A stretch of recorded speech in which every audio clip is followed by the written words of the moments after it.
Hello बच्चों। पिछली class में हमने देख लिया था शिरोरोग की जो जनरल इंट्रोडक्शन है, क्या टाइप्स थे, क्या निदान थे, है ना। ये सब हमने देख लिया था। आज हम उनकी एक्सप्लेनेशन देखेंगे जो हमने थियोरी के पेपर में लिखनी होगी। ठीक है। अगर ऐसा आ जाता है शिरोरोग का वर्णन करते हुए वातज पित्तज ऐसे एक्सप्लेन करो, या 5-5 नंबर में आ जाता है कि वातज शिरोरोग एक्सप्लेन करो, तो आप किस तरह से लिखोगे। ठीक है। तो सबसे पहले देखते हैं किस तरह से लिखेंगे। तो सबसे पहले देखते हैं वातज शिरोरोग। अब वातज शिरोरोग में क्या होता है, देखो।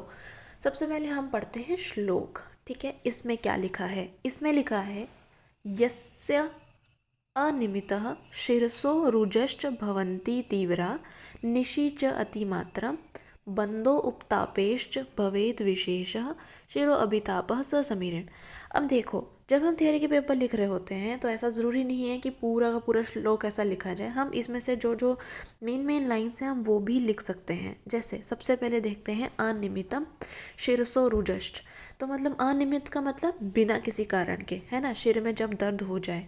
तो ये तो हमें पता ही है। पहली बात हमें पता है, कैसे याद रख सकते हैं, वातज के अंदर वात का मतलब होता है पेन, है ना। तो इसमें पेन तो होना ही है। तो देखते हैं कि अनियमिता शिरसोरुजश मतलब बिना कारण के सिर में पेन हो रही है। तो हम ऐसा याद रखेंगे, अपने दिमाग में एक स्टोरी सी बनाएंगे कि जो वात है, एक वातज व्यक्ति है, उसे बिना कारण पीड़ा हो रही है। ठीक है, बहुत तेज पीड़ा हो रही है। ठीक है। तो हमने पहली लाइन याद रख ली, अनियमितः शिरसो, अनियमित मतलब बिना कारण से सिर में पेन हो रही है और वो बहुत तीव्र हो रही है। ठीक है। अब वो जो पेन है वो क्या हो रही है, रात में बढ़ जा रही है। ठीक है। अब वो रात को बढ़ रही है और जैसे हम बांध रहे हैं या उसको गर्म तप्त कर रहे हैं, सेका वगैरह दे रहे हैं, तो वो शांत हो जा रही है। अब देखो हम श्लोक का कैसे याद रखेंगे। पहली बात तो हमने अनियमित वाला याद रख लिया। दूसरा हम याद रखेंगे रात को बढ़ रही है, तो निशी का मतलब क्या होता है, रात। च अति मात्रा मतलब बहुत ज़्यादा। तो वो रात के अंदर क्या हो रही है, बढ़ रही है। तो हमने दूसरी लाइन भी याद कर ली। तीसरा आ रहा है कि अच्छा उसको शांत कराना है, कैसे शांत हो रही थी, बांधने पे, बंधो उपतापेश मतलब अगर तप्त कर रहे हैं तो, भवेन विशेषः शिरो अभिताप ससमीरण। तो इस तरह से वो क्या हो रही है, शांत हो रही है। तो इस तरह से हमने याद किया वात शिरो रोग। ठीक है। ये हमने याद किया है सुश्रुत उत्तर तंत्र 25/5 का श्लोक। ठीक है। ज़्यादा करके मैंने अपने टाइम पे तो सुश्रुत के ही श्लोक लिखे थे, पर फिर भी हम आगे देखते हैं कि चरक ने क्या बोला है या फिर वाग्भट ने क्या बोला है। ठीक है। वैसे जो इसमें चरक का है और साथ में जो वाग्भट का है वो सेम ही है, बट अगर आप एक आचार्य का भी लिख देंगे तो वो भी काफ़ी होता है। अब चरक में क्या होता है कि इसमें अलग अलग तरह की वेदनाएं होती हैं। ठीक है। सबसे पहले जैसे शंख में, ग्रीवा में ऐसा लग रहा होगा काटने जैसी पीड़ा हो रही है ना। और जैसे भ्रू है ललाट में, इस तरह से लगेगा कि जैसे जल रहा है ना। कान में बहुत ज़्यादा शब्द सुनाई दे रहे होंगे, नेत्र ऐसे लग रहा है कोई बाहर खींच रहा है, सिर ऐसे घूम रहा है ना। इस तरह के लक्षण लिखे गए हैं। तो मेनली आप सुश्रुत एक आचार्य के याद भी कर लेंगे प्रॉपरली तो वो काफ़ी होते हैं। ठीक है। अच्छा, अब इसमें हमने चिकित्सा क्या करनी होती है।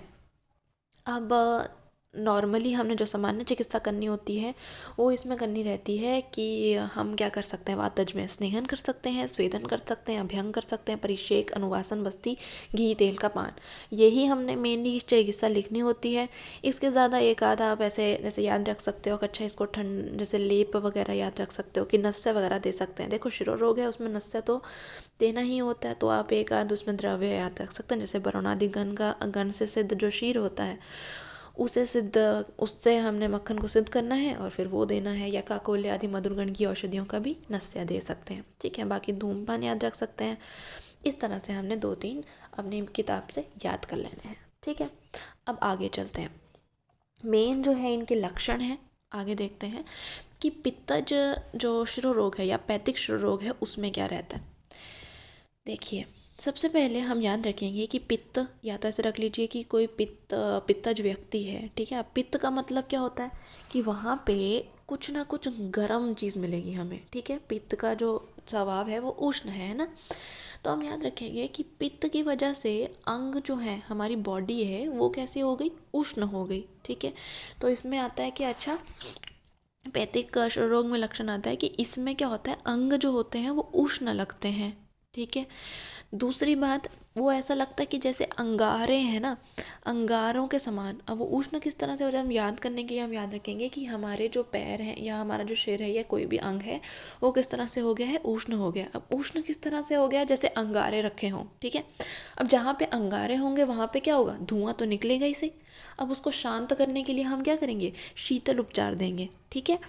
तो वो भी रात्रि में, तो उससे क्या होगा, वो चीज़ शांत हो जाएगी। तो यही लक्षण है पैथिक शिरो रोग में, सुश्रुत ने बोले हुए हैं।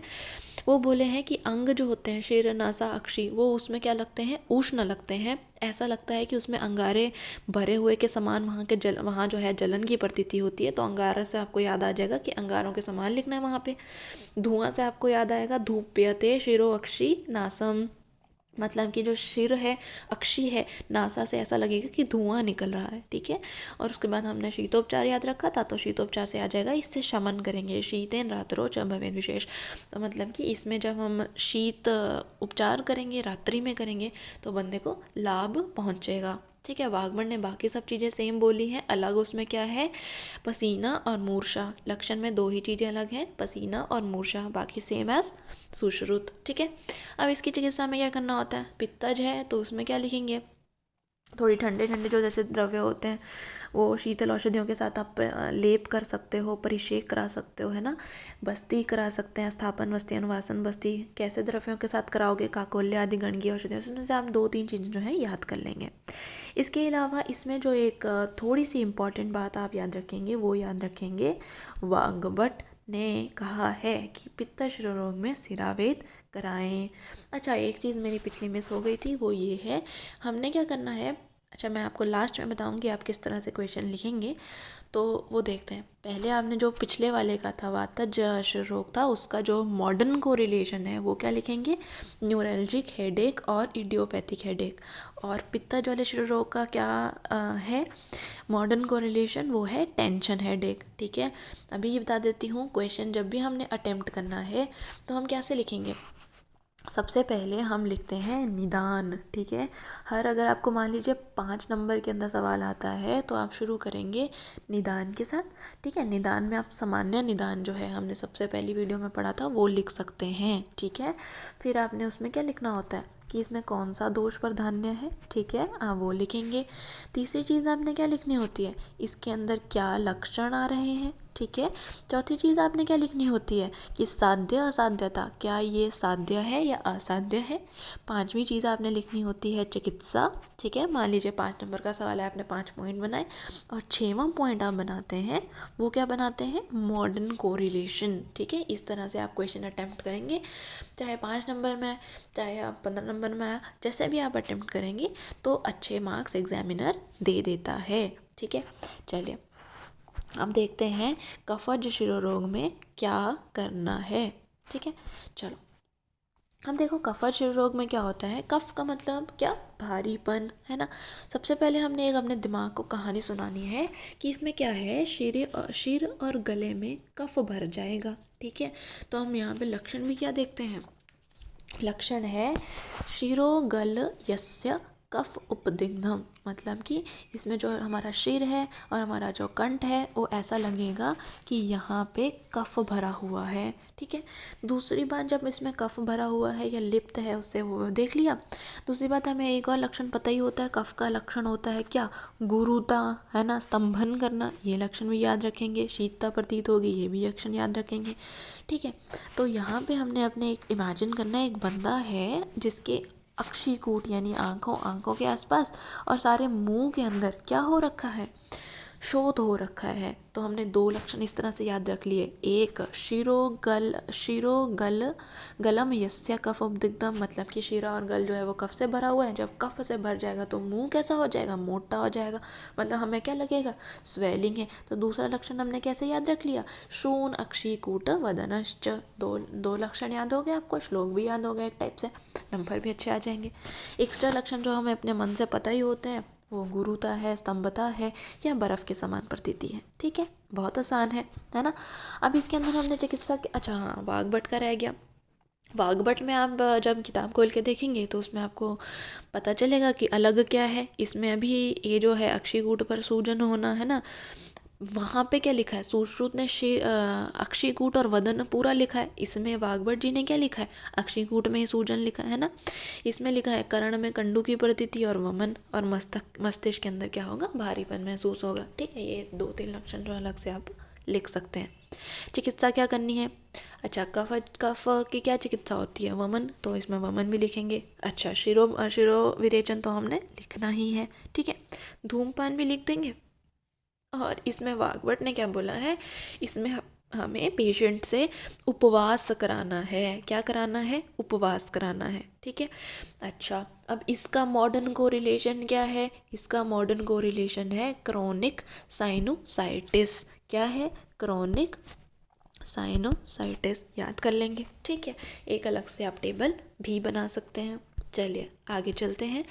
आगे है कि जो रक्तज है, रक्तज शिरोरोग के अंदर क्या लक्षण आते हैं। देखो रक्तज के अंदर जो लक्षण आएंगे वो आएंगे पित्त के समान। ठीक है, इसमें सुश्रुत ने क्या लिखा है कि इसमें पित्त के समान लक्षण आएंगे, प्लस इसके अंदर क्या होगा, जो शिर है उसका स्पर्श असह्य होता है, यानी स्पर्श असहत्वम। बस इसमें एक लक्षण ही आपने ऐड करना है, वो है स्पर्श असहत्वम। मतलब हाथ लगाएंगे तो बंदा जो है वो सहन ही नहीं कर पाएगा। अच्छा त्रिदोषज के अंदर लक्षण क्या आएंगे, तीनों के लक्षण आएंगे, ये तो बहुत ही आसान है। अब देखते हैं क्षयज। क्षयज में क्या लिखेंगे, क्षयज में आपको जो याद रखनी है बात, वो ये याद रखनी है कि इसमें वसा बलास शत संभवानाम, इसमें पहला लक्षण जो है कि जैसे ही शत संभव मतलब कि शरीर पर अगर आघात वगैरह होता है तो जो वसा है, वसा बलास किसको कहते हैं, कफ को कहते हैं ना, तो वसा बलास, इसके अंदर क्या होता है, वसा बलास और रक्त के क्षीण हो जाने से क्षयज शिरोरोग होता है।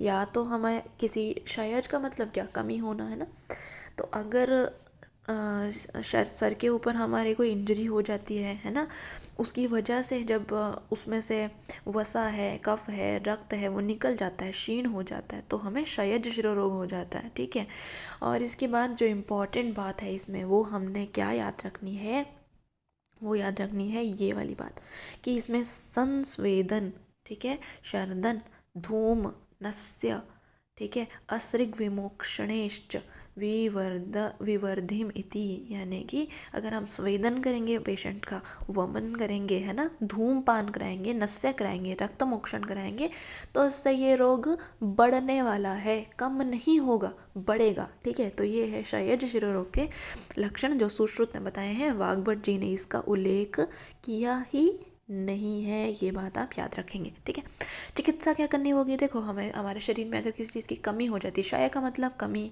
तो हमें क्या करना है, उसको बढ़ाना है, तो हम क्या करेंगे, ब्रीहन चिकित्सा करेंगे। अच्छा हम बोलते हैं ना घी खा के मोटे ताजे हो जाओ, तो घृतपान याद रखेंगे। ठीक है, तो ब्रीहण चिकित्सा करेंगे इसमें, प्लस घृतपान करेंगे। ठीक है, तो ये हमने याद किया क्या, क्षयज तक है ना, आज हमने वात से लेके क्षयज शिरोरोग तक देख लिया है। आपको मैंने ये भी बता दिया है कि किस तरह से आपने क्वेश्चन को अटेम्प्ट करना है, इस तरह से करेंगे, इस तरह से याद करने की कोशिश करेंगे जैसे मैंने बताया है, तो आपको अच्छे से अच्छे नंबर लेने से कोई नहीं रोक सकता। ठीक है, तो पढ़ते रहिए, कोई डाउट आता है आप कमेंट में भी पूछ सकते हैं, नहीं तो इंस्टाग्राम पे जाइए, वहाँ पे डीएम भी कर सकते हैं। ठीक है, चलो मिलते हैं नेक्स्ट वीडियो में। थैंक यू, एंड हाँ डू लाइक शेयर, अपने दोस्तों के साथ भी वीडियो शेयर करो, उनको भी बताओ किस तरह से पढ़ना है। ठीक है, और ख़ुद भी पढ़ो, ज़्यादा से ज़्यादा पढ़ो। ठीक है, चलो।